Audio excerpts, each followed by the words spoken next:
hear me? Can you hear me? Yeah, it's working. Good afternoon to all of you. Lucy, Marcelli, parties, authorities, observers here present. It's an honor to be here representing the COP30 presidency in this very important mandated event. In the context where climate change is a highly politicized and contested issue, the spread of false information or distorted facts can delay necessary actions and lead to ineffective measures. Reliable, consistent, and accurate information empowers individuals, communities, and decision makers to take effective action. The commitment of promoting information integrity is crucial for driving meaningful progress in tackling the climate crisis and building a just, sustainable, and resilient future. That's why, for us in the Brazilian government and the COP30 presidency, we believe it's so important to have, in a context like this of the ACE agenda and at COP30, the highest level of discussion and contributions and exchanges amongst parties and non-parties on how can we move forward in tackling such an important point. The Global Initiative for Information Integrity on Climate Change was launched by the UN, UNESCO, and Brazil during the G20 summit in 2024 and seeks to tackle climate-related disinformation and to promote a healthy and pluralistic communication environment. By boosting science-based dialogue, the initiative supports informed and effective climate action on the road to COP30 and way beyond. We hope to see here in Belém an outcome that is not limited to the negotiation rooms. As you have seen, yesterday, the Declaration on Information Integrity was launched and endorsed by 12 countries. And I know Secretary João will actually go deeper about that. But we have used all the 4 pillars of the COP30 preparations to leverage this conversation because we understand that this is crucial for our 3 main goals with COP30, which means strengthening multilateralism, advancing and accelerating actions, implementation of actions, and getting climate closer to people's lives. That means that if you look into the action agenda of COP30 this year, there was one of the elements of one of the axes was precisely to advance solutions in that front. We used the mutirão to collect different initiatives that are here present in Belém that will be presented to all of you to show that action to combat disinformation is already happening and is a critical element of all collective efforts to tackle climate and to advance in line with the Paris Agreement. So looking forward to hear your ideas, your contributions, and how the system, the UNFCCC process, can actually incorporate this element going forward, which is a critical barrier. If we don't do that, it will continue to be a critical barrier for all of us to advance in securing the Paris Agreement, the Convention, and our collective efforts to tackle the climate crisis. Thank you so much, and have a wonderful event.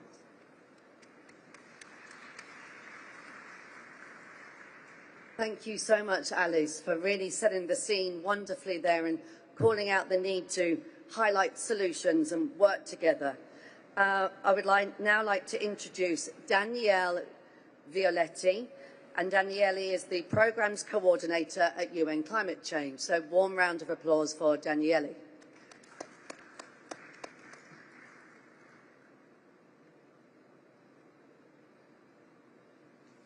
Thank you.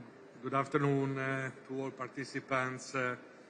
Very pleased to welcome all of you on behalf of the UNFCCC Secretariat to this very important event where we gather to explore the potential of ACE as a toolbox for building informed and engaged societies.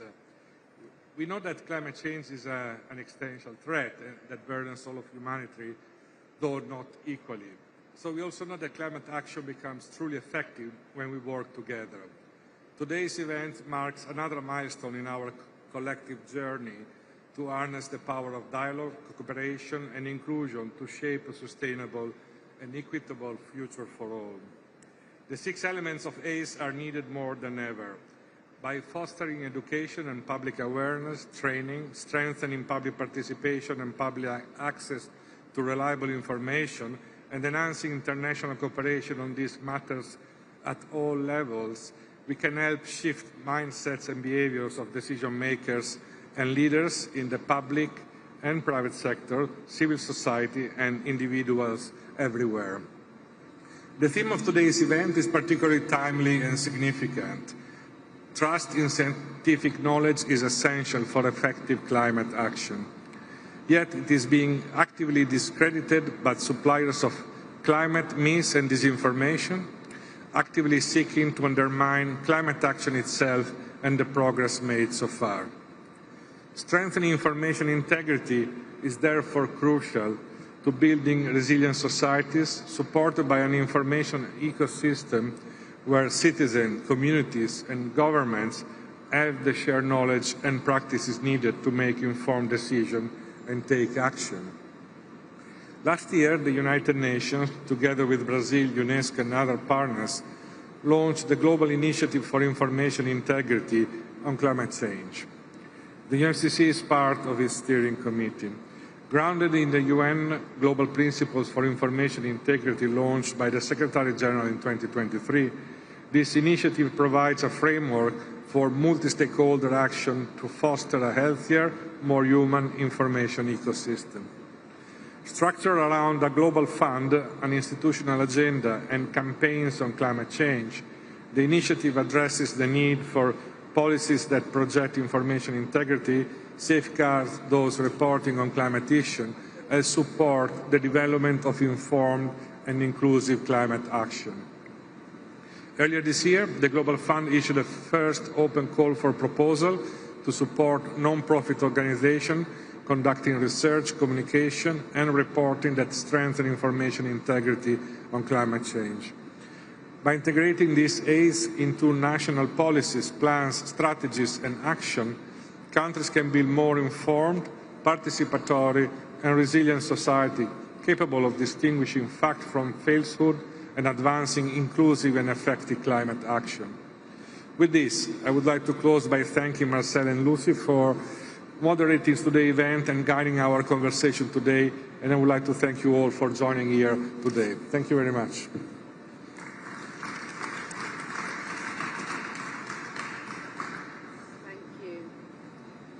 Thank you, Daniele. What a wonderful way to set the scene with Alice.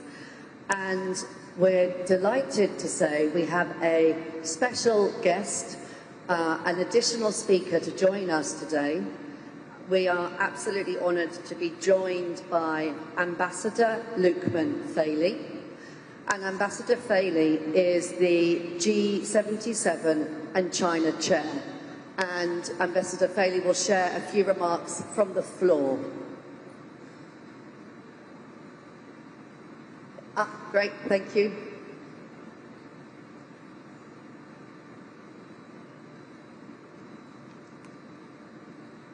Good afternoon all. Let me first thank the Presidency for giving me the opportunity to share remarks. I'm happy to be here on behalf of the Group of 77 and China. I see that this is an important event which highlights the need for actions for climate empowerment. We reaffirm the critical importance of action for climate empowerment as a cross-cutting enabler for the full and effective implementation of the Convention and the Paris Agreement. As parties consider the review of the 4th Annual Summary Report and the 10-year Glasgow Work Programme on AC and its short-term action plan, the group emphasises the need to strengthen implementation across all 6 ACE elements: education, training, public awareness, public participation, access to information, and finally, information cooperation. The Group of 77 in China highlights their importance and the need for strengthening their implementation. Thank you, Chair, for allowing me this opportunity. Thank you.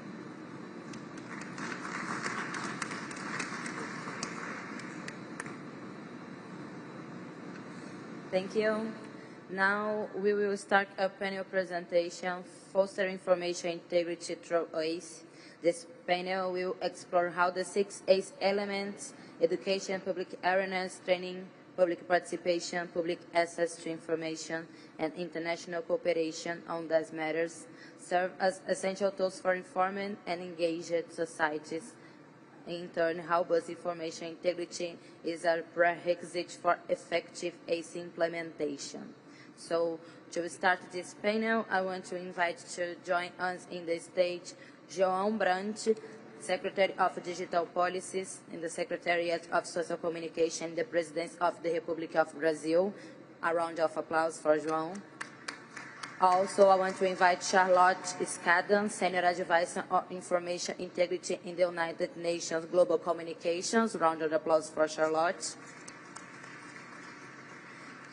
We will join also our partners, James Fun, Executive Director, Internews Earth Journalism Network, Rich Wilson, CEO, ISV Foundation, Maciel Cairo, ACE Negotiator, the Dominican Republic, and Juanita Silva, Advisor Global Optimism. A round of applause for a panel discussion, please.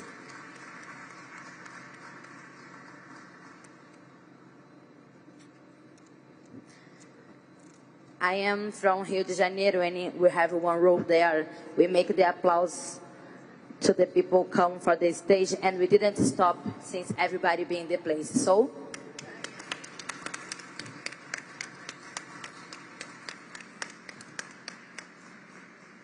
okay, now everybody's here.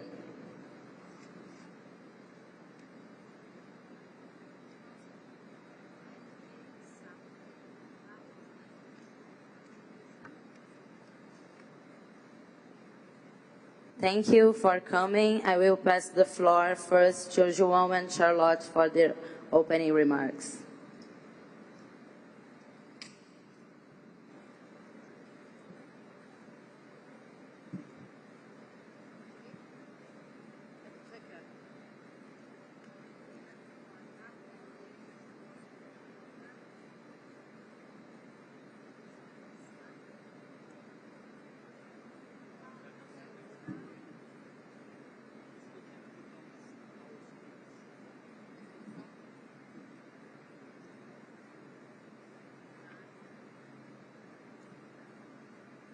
Okay, thank you. Right, we'll give it a go.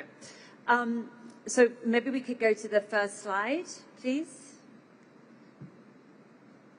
I'm just going to begin by addressing what information integrity is. It's a relatively new concept that has really kind of gained traction in the past couple of years. And I want to explain why it matters at this really critical point in time. Information integrity is a growing global policy priority. The UN has been activated around this issue for at least the last couple of years, very intensely, recognizing it as fundamental to progress on climate action and also across all of the Sustainable Development Goals. We see now governments, civil society, educational institutions, the media and the private sector recognizing its importance. And for the first time, information integrity has been added on the action agenda here at COP30. As laid out in the UN Global Principles for Information Integrity, this concept refers to an information ecosystem in which reliable and accurate information is available to all, enabling people to engage meaningfully in public life, make informed decisions, and exercise their rights. Next slide. But this is not, unfortunately, our current reality. Instead, we face escalating risks, undermining our information environments. And this is degrading public access to evidence-based information. It is impacting decision-making, and it's really having a negative impact on societal trust and cohesion. Next slide.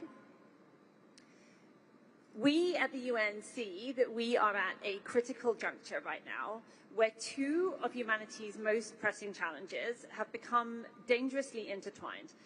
And those two challenges are the erosion of our information integrity, the erosion of the integrity of our information ecosystem, and of course the climate crisis. And here is some of what we're facing. The spread of disinformation campaigns and hate speech. We see the harassment and targeting of experts, advocates, educators, scientists, and civil society members. We see the malicious use of digital media and AI technologies, and the monetizing of disinformation and hate. We're also facing disruptions to our ability to access and share information, and this includes the decline of independent journalism, attacks on press freedom, and of course the role of emerging technologies, including AI, and algorithms that limit information diversity, and of course the challenge of continuing digital divides.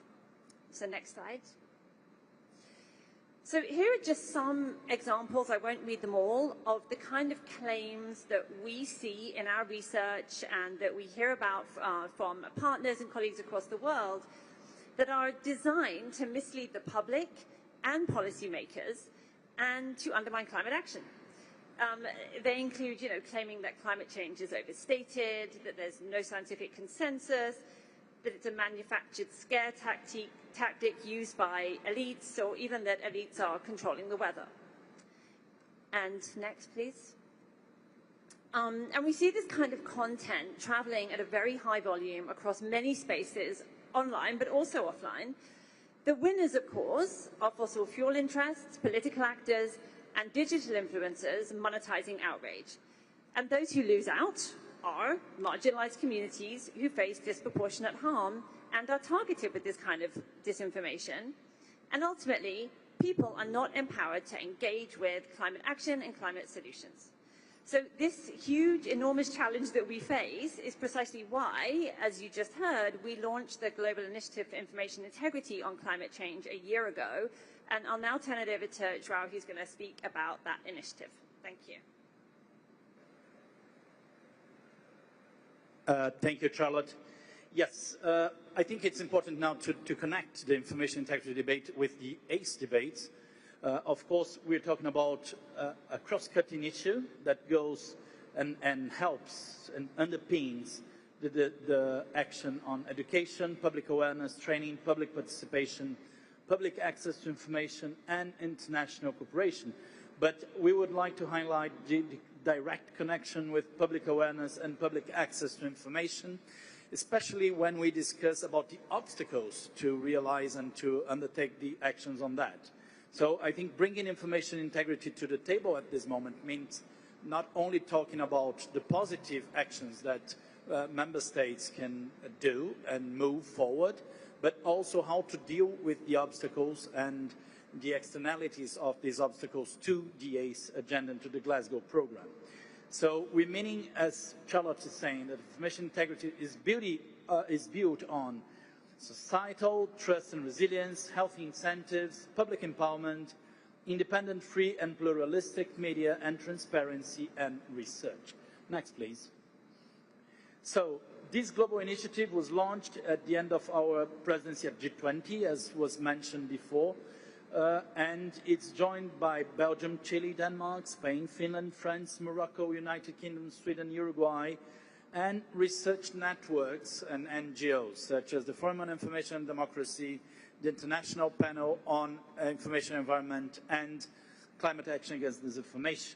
So here is a bunch of actions that already happened in the last year, but I would highlight the declaration launched yesterday that brings the idea of commits the 12 countries that have signed, but also calls for donors, for private sector, for governments to work upon this agenda. Next, please. Some of the strategic pillars that the initiative brings are strengthening research into climate information integrity globally, and it's not by chance that IPCC, WMO, and other institutions around the climate debate are part of the advisory group of the initiative, because of course our work stems and comes from the work that has already been done in the last decades that are around this issue. But of course we have to support evidence-based action and solutions. We're talking about trying to bring to implementation and to create impact, positive impact on the climate agenda. Next, please. So this is basically a view on how we see coalition and cooperation and a multi-stakeholder perception, bring in evidence, bring in investigative journalism, political engagement, strategic communications, public awareness and information and advocacy that can lead to evidence-based insights, transparency and accountability, bolstering independent media, supporting accurate, reliable information, capacity building and training, and go into public awareness and empowerment and greater societal trust and resilience, and, of course, climate action and future resilience. What means that's absolutely connected to the ACE agenda and to the Glasgow program. Next, please. So, integrating information integrity onto the ACE agenda means recognizing the risks to climate information integrity, considering, of course, information integrity as cross-cutting across the 6 ACE elements, but I would reinforce that we should consider a specific approach to public awareness and public access to information. What means not only bringing the positive approach, but also how to deal with the obstacles of the attacks that for financial or political reasons the climate action suffers.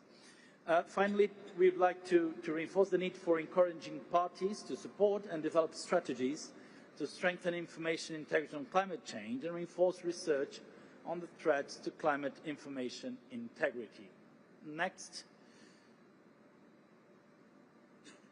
That's it. I think that's the introduction that I would like to bring. Thank you very much for your time, and we hope to continue discussing that until the review of the Glasgow program next year.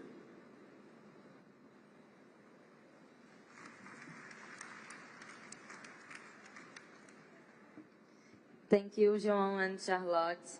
We understand this integrity of information in this global mutirão is really important to face the misinformation and also save lives in this context of climate crisis. So the integrity of information is one of the most important things we have here in our hands to advance now to protect the future, but have to be in the present. So thank you for all the efforts. We will now pass for our panel, and maybe we can start with Juanita. Can be?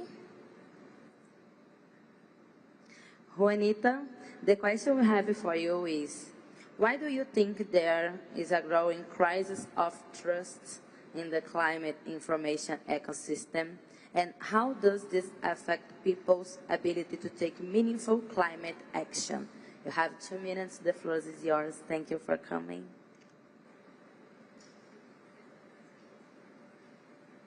Hi, everyone. First of all, thank you so much for having me here. It was clearly not the optimal day to lose my voice, so sorry, I'm going to do my best.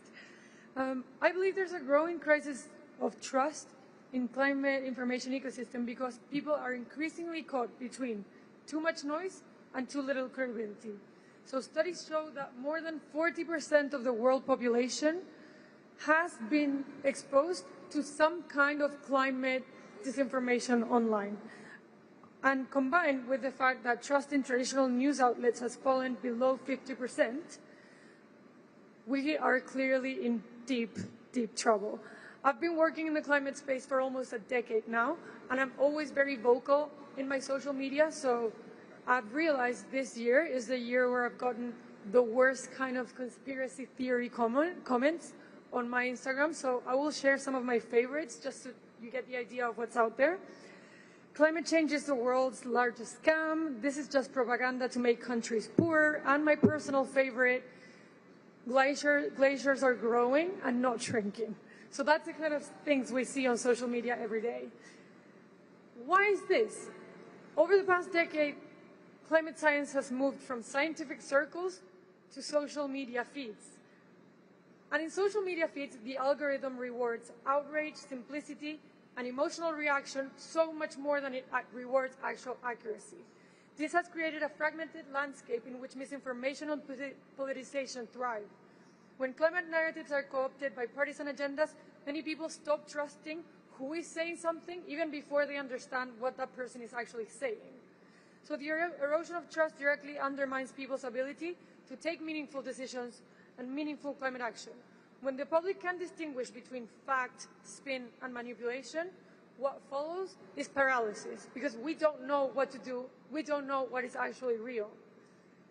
People feel that nothing is certain, institutions appear self-interested, and collective action becomes harder to mobilize. So rebuilding trust means recentering communication on transparency, local relevance, and moral honesty. Moving from these abstract data points that we see everywhere to stories that actually show tangible solutions, lived experiences, and shared common values. Stories that make people feel like they belong in the solutions and not that they're being constantly lectured by someone online. Only then, I believe that information can actually become empowerment instead of just noise. Perfect. Thank you, Juanita. I will move the floor for James. James, based on your work with journalists worldwide, is our collective challenge in this area related to access to or the lack of accurate and reliable climate information? What are you seeing on the ground? Can you tell for us, please? 2 minutes. Thank you. Thank you, Marcelle. It's nice to be here. For those not familiar, the Earth Journalism Network, we are a global community of over 34,000 journalists around the world dedicated to improving coverage of climate change in the environment. Last year, we carried out a survey of over 800 climate journalists, the largest such survey ever carried out as far as we know, to try and determine what is happening on the ground. First of all, the good news. 77% of journalists say that climate coverage has increased over time, and 82% of journalists say that their climate stories have more prominence now than 10 years ago. 72% of journalists say they are able to cover both problems and solutions. This is really important, to cover solutions to give people a feeling of hope as well as understanding the challenges of climate change. And we have documented so many impacts on public policies, on regulations, on debate as a result of good climate journalism. We've seen how low carbon development has been, policies have been boosted in places like India and Vietnam. In India and Fiji, we documented how villagers that were threatened by sea level rise were resettled as a result of good coverage.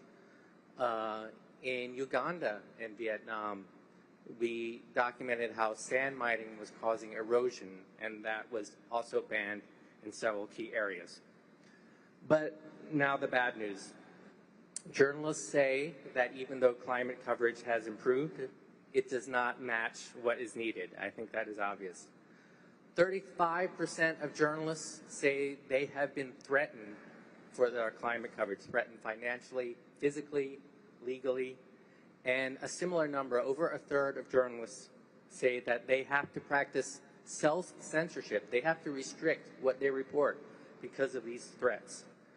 62% of journalists, a majority, still feel pressured to include sources who are skeptical of climate change. This is a phenomenon we call false balance, and it's improved over time. A lot of countries now you don't see that so much, but in many places it's still a problem. And of course, most of all, journalists say they're seeing a massive rise in mis and disinformation. 93% say the overwhelming source of this mis and disinformation is social media. But there are things we can do to help address that, and I hope to talk more about that in the future, but I'll stop there for now. Thank you. Thank you, James. Can we make a round of claps for our speakers, please? I will move the floor for Rich. Rich, How is the public debate currently representing the desire of a vast majority of people in terms of their support of ambitious climate action? And also share with us the global citizen experience, because it's important for this global mission we are making. So the floor is yours, 2 minutes. Thank you. Thanks so much, Marceli. Look, I mean, I think we all know, don't we, that we are in uncharted territory, right? I mean, we all know the stat of 89% of people who want ambitious climate action. When I started my career, I was working as a climate advisor in the UK government in the year 2000. And in those days, the level of support for climate action was often going between like 45% and 52%. In the UK, it's recently dropped from about 72% to 66%. That's called a decisive majority. And whether it's in Brazil, it's 68%. In the US, in the US, it's currently 66% of people support more ambitious climate action. I mean, these are what you call decisive majorities of support. However, the politics doesn't reflect that, and this is clearly an enormous problem. And I think a lot of what we've heard about already from the collapse of journalism and fake news, etc., is really kind of feeding into that situation.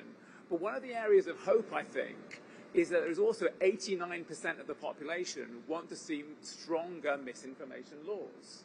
And we have this very interesting situation, which for me is the first time in my career, whereby politicians who historically more or less wanted to follow public debate because they thought that's where the votes lied, there seems to be a political illiteracy emerging into the system, and that's why it's vital we think about these things in terms of these kind of ecosystems. Now, the reason we're here at COP30 is supporting this Global Citizens Assembly that Marcelo has been a great supporter, as well as the Brazilian government. And part of the reason that's so important as a kind of legacy of COP30 is we know that this vast movement of public participation processes are brilliant at dealing with the issue of misinformation, because the real challenge comes into place when you go from the top level, I want to see climate action, but actually in my community. Now, what's going to happen on the ground? And people have concerns about new infrastructure, but this isn't a climate concern. This is just a development concern, whether people are going to have a new Amazon warehouse next to their house, a new road. So fundamentally, what we need to have in place is new governance infrastructure, a global mutual, to be able to support the conversations of how we move to implementation. And that's why I'm working with ACE and Marcelia and others across the COP30 team. It's so heartening to see people recognizing that we have to shift towards implementation, but to do so, we need new governance infrastructure, which is really anchored in communities to do that. Thank you, Rich. We are understanding the challenge, so I will move the floor to Lucy to make the last question in your panel. Lucy, please. Thank you. Oh, yeah. Thank you. Thank you, Marceli, and thank you. And a round of applause again for the speakers so far. That's great. Our final question in this challenges section is for Maciel Caro. And Maciel is an ACE negotiator, Dominican Republic. Welcome. Thank you so much for coming. My question for you is, in terms of challenges, what challenges do countries face at the national level in creating the conditions to enable informed and empowered public engagement in climate policy and action? 2 minutes, please. Thank you. Thank you. That is an excellent question, Lucy. I know this is not necessarily protocol, but I do want to take the opportunity to highlight the effort that the presidency has made in coming up with this event and putting together the Initiative of Information Integrity. Coming from a developing country, it is for us highly essential that we are able to access information that is not only science-based, but that also has data that the public is able to access. Some of the main ideas that come to mind when thinking about the challenges is, and seeing the broad range of speakers that we have today, I would like to start from the current date to the past.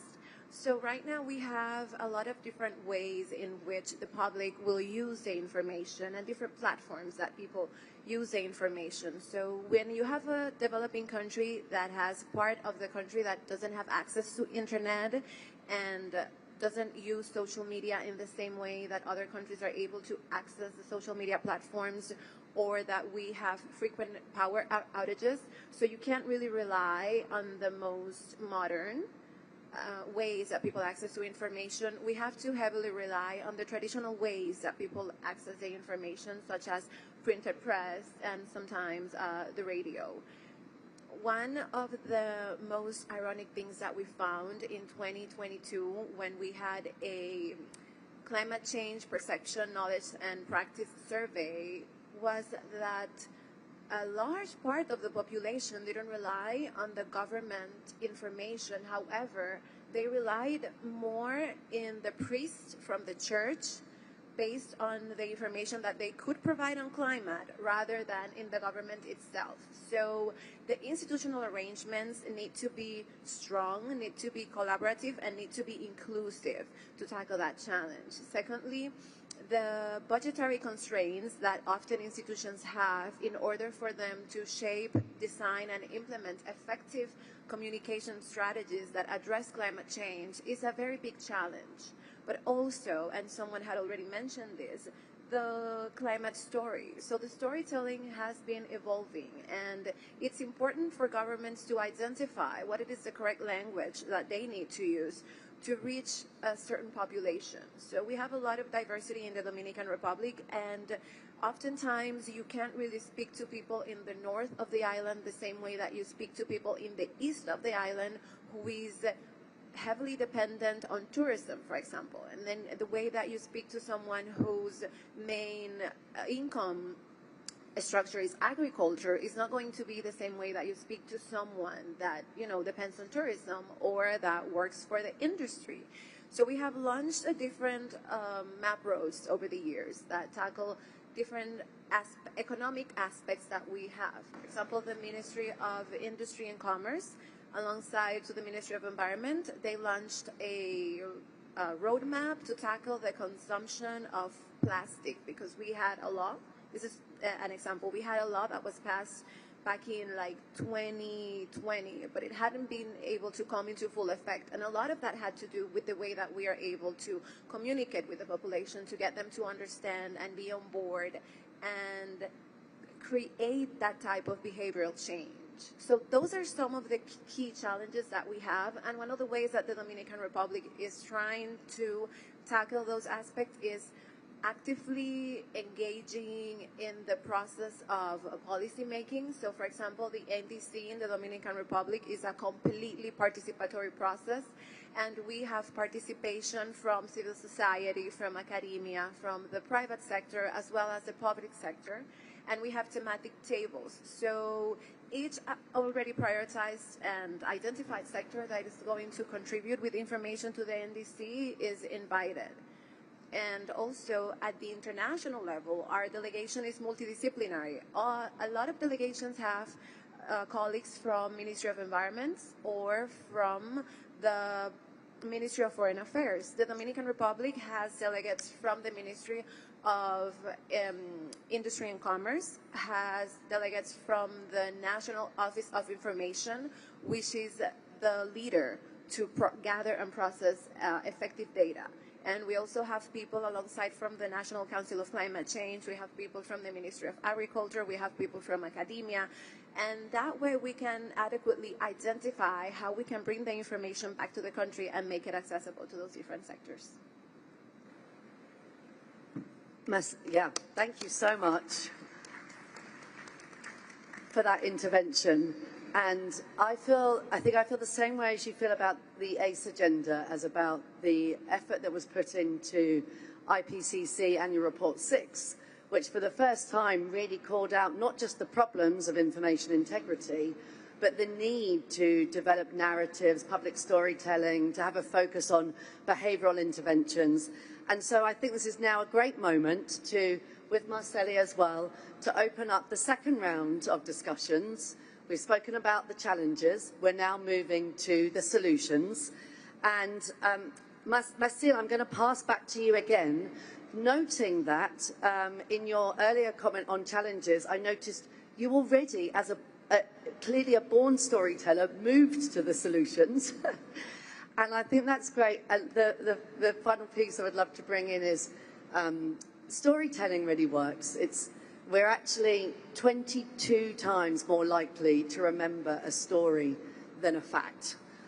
It's incredible, 22 times more likely. So to open up the solutions part of this discussion, Maciel, I'll pass back to you and ask, how are ACE and information integrity connected? And how can they reinforce each other to ensure individuals and societies are equipped to support just and equitable climate transitions? Well, they are definitely interlinked. I see information integrity as not necessarily inserted in ACE, but as a key element that it is optimal and essential to be discussed during the conversations of ACE. Because when we look at the ACE elements, we can discuss education all we want, but if we don't have teachers that have the right materials for them to actually implement the education materials in the classroom, then we aren't really doing anything just by talking about climate change. So some of the things that we can do to tackle and to close that gap. In the Dominican Republic, we have a dedicated fund for research. This is led by the Ministry of Superior Education. It's called Fondo CIT, and it covers a wide range of different subjects that are picked up every year. And the research is funded by the government so that there can be a superior level research on those subjects.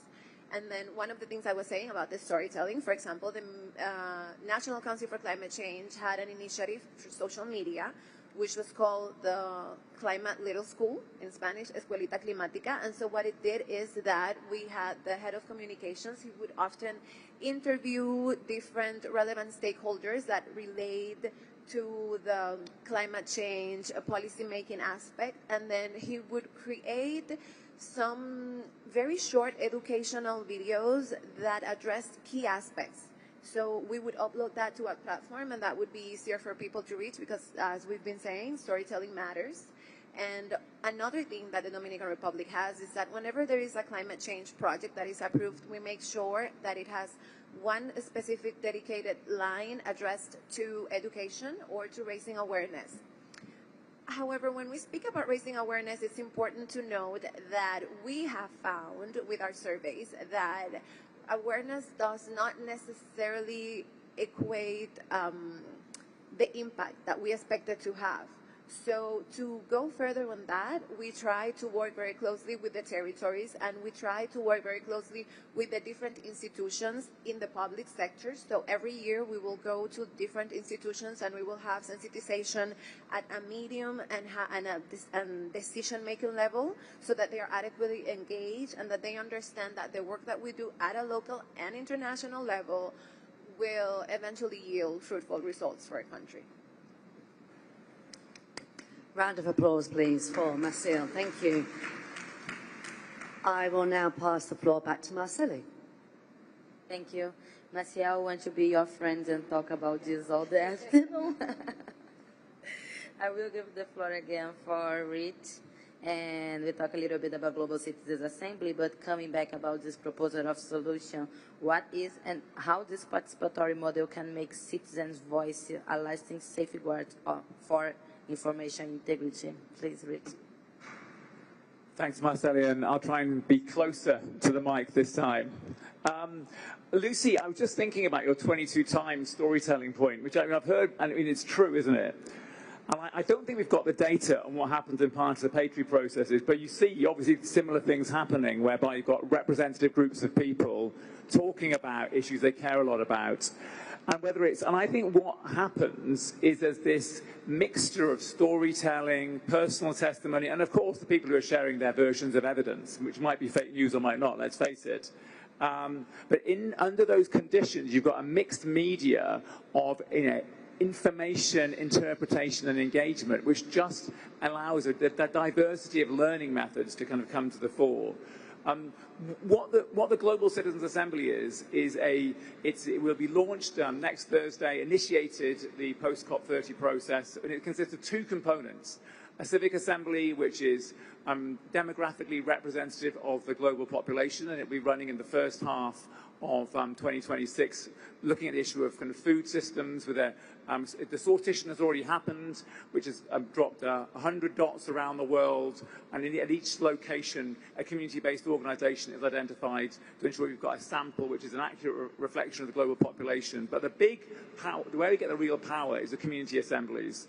And there are 7,500 formal participatory processes taking place across the world right now that we know about, but we estimate that there's hundreds of thousands out there. And so by COP31, we will have had 5,000 community assemblies run, so there'll be hundreds of thousands of people participating. And by the global stocktake in 2028, we hope to get 1 million involved. That's an ambitious goal. So hopefully, together, if people are inspired by this, they can get involved part of that process. But fundamentally, what we're seeking to do here is create this infrastructure of what you might call a shadow governance regime that already exists. And I can see Estasia sitting on the front row. She's done incredible work looking at climate assemblies with indigenous communities and climate protectors. There's a vast movement of people out there running these new governance regimes, and the Global Citizens Assembly is about creating a network to bring those in to climate diplomacy. And so just as in Paris, through the action agenda, we brought in cities, civil society and businesses. Following COP30, we can bring in people to the future of climate diplomacy.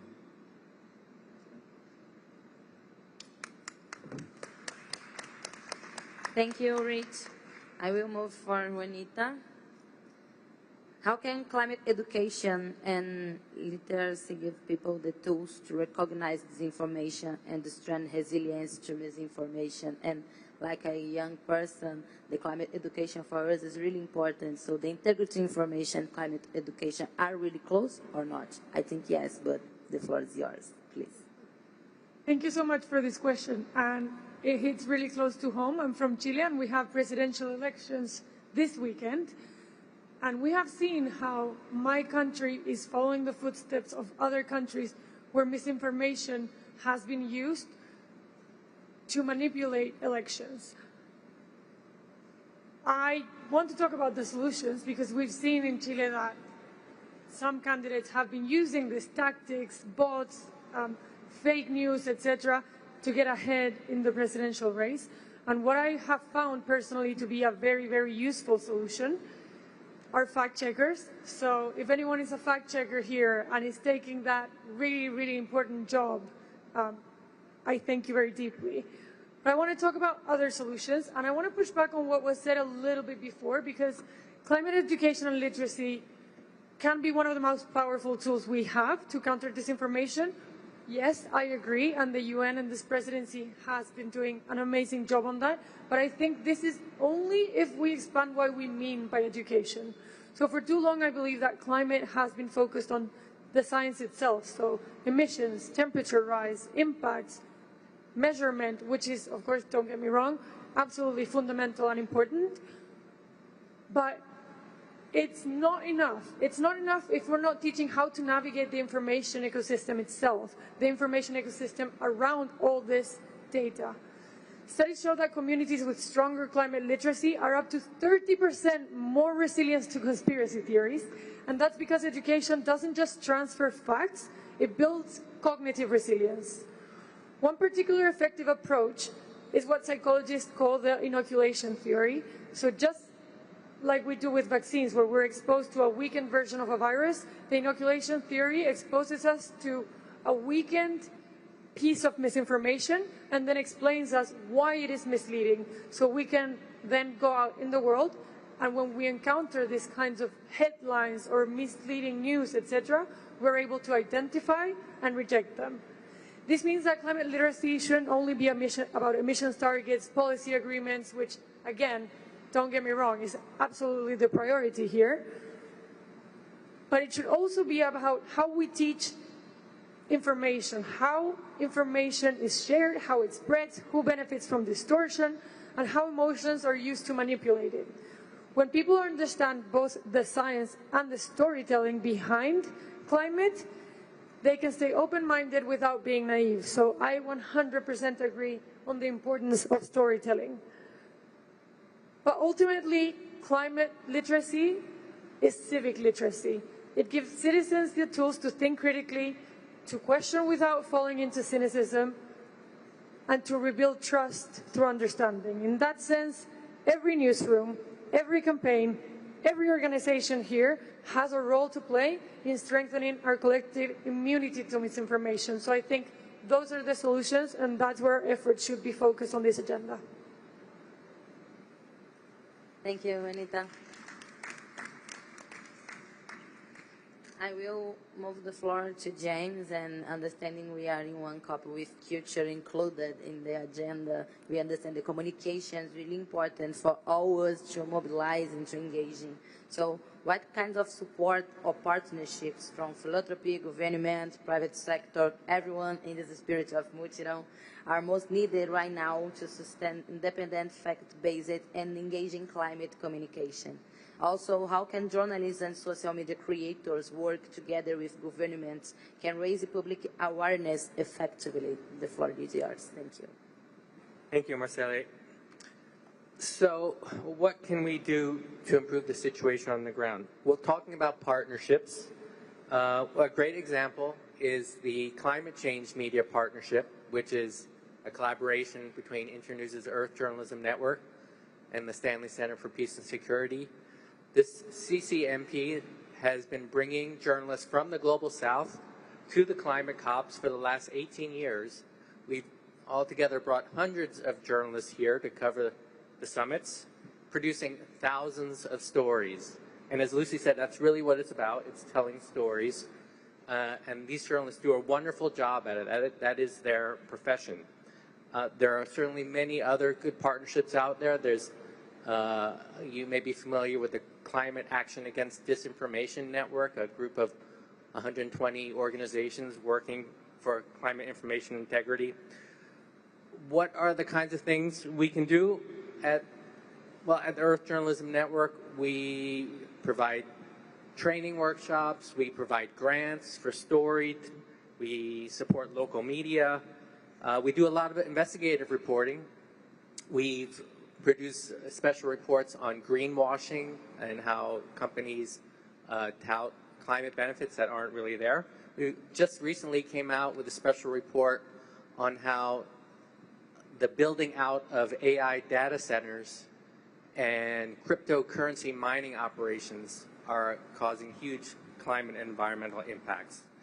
And there's so much more, but let me just make 3 key points here.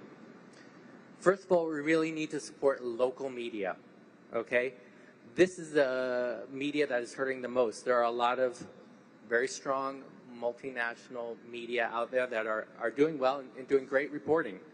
But it's really at the local level where the media is hurting, where the traditional business model has collapsed, and where we're seeing news deserts. And that's especially true about climate change. And it's the local media that we found that creates the most impacts because they tell the stories in local languages and they know the situation on the ground. The second point, this requires investment. We are used to thinking that the media can support itself, but in many places that is just no longer the case. Again, the traditional business models collapsed. And when it comes to, especially when it comes to climate change and the environment, we're just not seeing enough stories out there. So we don't just need private investment. Frankly, we need the public sector to support climate communications and media. And we need philanthropy to step in if we want the kind of climate coverage that this world needs. And finally, we need to work more with social media content creators, so-called influencers. That's where a lot of audiences are going to, and they can be really important communicators about the climate crisis. What we're doing at the Earth Journalism Network is bringing together traditional journalists with social media content creators so they can learn from each other. Influencers can learn how to access good information and explain it accurately. Journalists can learn how to tell their stories in a more compelling way using short-form video. and social media platforms to get climate information out. We call this program Earth Shorts, and we think it's a great model to help counter climate disinformation and boost climate information integrity. Thank you.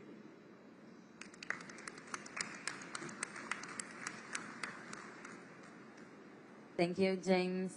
We earned a lot of important information here in this panel with a lot of challenges, but also a lot of solutions.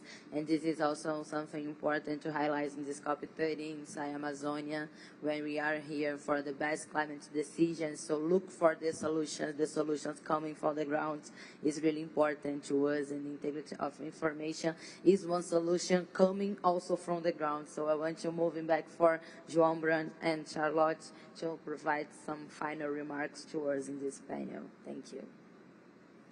Thank you, Marcel. It's been great to hear from all of you, Richard, Marcel, Juanita, James. I think we're quite not only aligned in the way we see, but also the way we think we should move forward. And it's good to understand that actually the fight for defending, promoting information integrity is, of course, already happening in place. We know that. It's been decades of work of climate activists and organizations on that, but we can bring that to attention of negotiators and of other players involved in terms of the need to deal not only with the natural or positive obligations that come from the ACE program, but also to deal with the obstacles that other players are doing to these to become reality on the ground. So I'm glad to see that and to see how close we are in terms of what has to be in the diagnosis, but also in what has to be done. Thank you very much for the opportunity.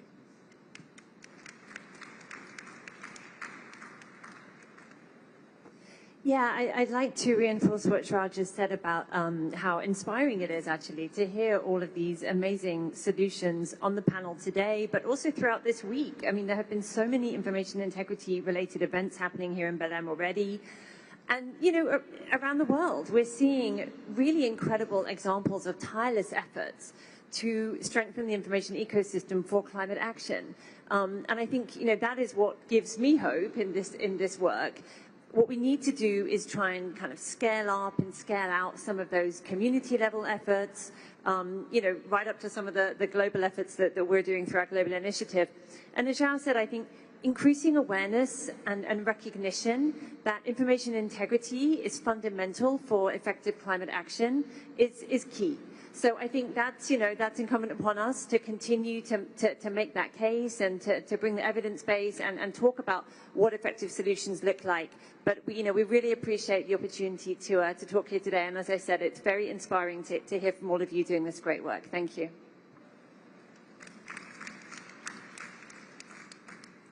Thank you, Charlotte. We are finalizing this panel, but I just want to highlight inside my journey to be Presidency of Climate Champion. And when I was just climate activist in Realengo, my neighborhood, one of the first things I started to learn and study about was about the ACE Hub program and efforts about communication and climate education and how this is important for the youth around the world. So it's my absolutely honor to be here with you in this moderation. We are finalizing this panel, so thank you, and a round of claps again for all our panelists, please. And I will give the floor to Lucy to conduct the next part of our meeting here. Thank you so much. Thank you, Marcele. It's been such a delight to co-moderate with you.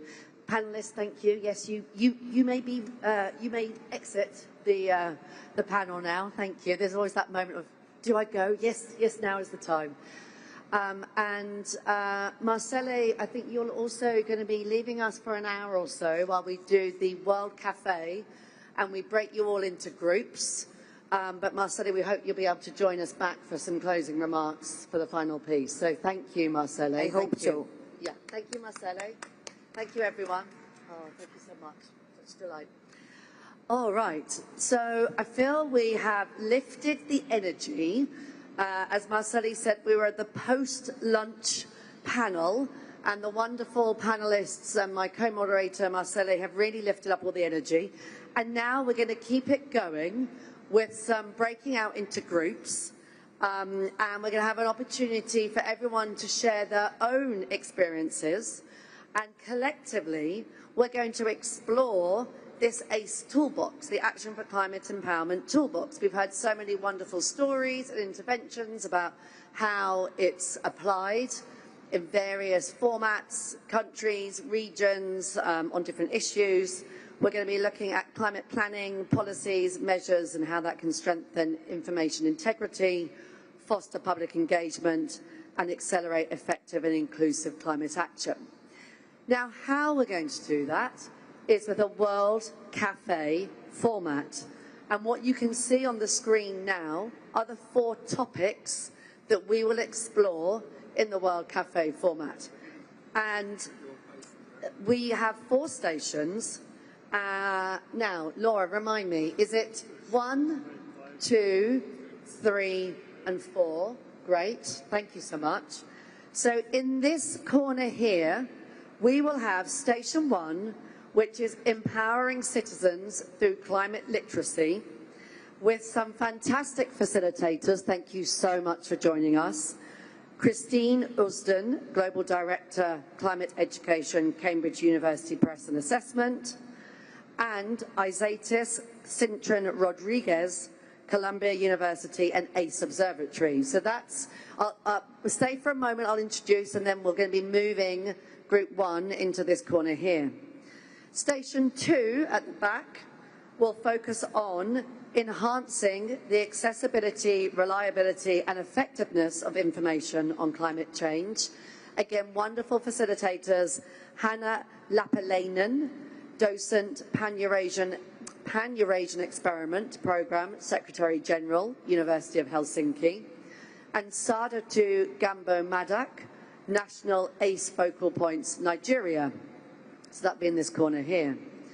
Station 3 over here will focus on mobilising children and youth for climate leadership.